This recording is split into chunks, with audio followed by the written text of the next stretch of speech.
கடந்த சில தினங்களுக்கு முன்பு அதிமுக முன்னாள் அமைச்சர் அன்வர் ராஜா முதல்வர் ஸ்டாலின் முன்னிலையில் திமுகவில் இணைந்தார்.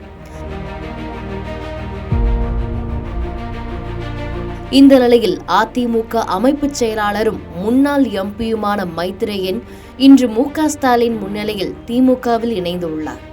ஒரே மாதத்தில் அதிமுகவில் இருந்து திமுகவில் 3 பேர் இணைந்துள்ளது குறிப்பிடத்தக்கது. 2026 சட்டமன்ற தேர்தலை முன்னிட்டு அதிமுக பொதுச் செயலாளரும் தமிழ்நாடு எதிர்க்கட்சித் தலைவருமான எடப்பாடி பழனிசாமி மக்களை காப்போம், தமிழகத்தை மீட்போம் என்று பிரச்சார சுற்றுப்பயணத்தை தொடங்கியிருக்கிறார்.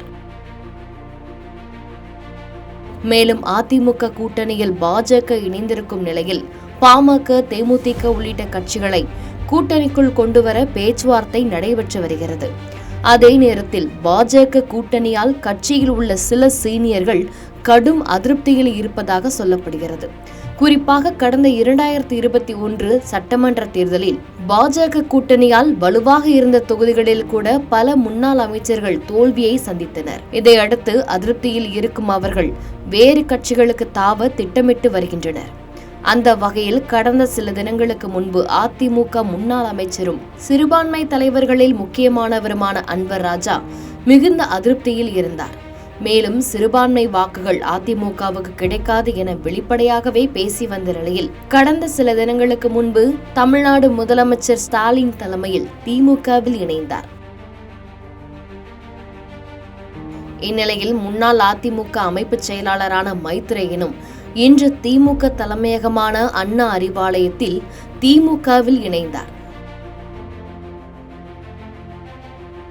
தற்பொழுது 69 வயதாகும் மைத்ரேயன் அதிமுகவின் முக்கிய தலைவர்களில் ஒருவராக இருந்தார். ஜெயலலிதாவின் நம்பிக்கைக்குரிய தளபதிகளில் ஒருவராக இருந்ததால்தான் அவரை டெல்லி அரசியலை கவனித்துக் கொள்ள மாநிலங்களவை எம்பியாக்கினார் ஜெயலலிதா.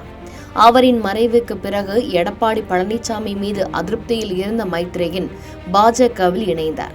இந்த நிலையில் மீண்டும் அதிமுகவில் சேர்ந்த மைத்ரேயன் கட்சியின் அமைப்பு செயலாளராக நியமிக்கப்பட்டார். இந்த நிலையில்தான் தற்பொழுது அவர் திமுகவில் இணைந்திருப்பது குறிப்பிடத்தக்கது. மைத்ரேயன் மட்டுமல்லாதது, வரும் காலங்களில் மேலும் சில அதிமுக புள்ளிகளும் திமுகவில் இணையலாம் என்று சொல்லப்படுகிறது. செய்திகளை உடனுக்குடன் தெரிந்து கொள்ள கீழ்கண்ட கேபிள் மற்றும் டிடிஎச் நெட்வொர்க்குகளில் எம்நாடு செய்தி தொலைக்காட்சியை காணுங்கள். பாதகம் செய்பவரை கண்டால் நாம் பயம் கொள்ளலாகாது பாப்பா. மோதி மிதித்துவிடு பாப்பா, அவர் முகத்தில் உமிழ்ந்துவிடு பாப்பா. அண்மை செய்திகளை உடனுக்குடன் தெரிந்து கொள்ள இணைந்திருங்கள் எம்நாடு தொலைக்காட்சியுடன்.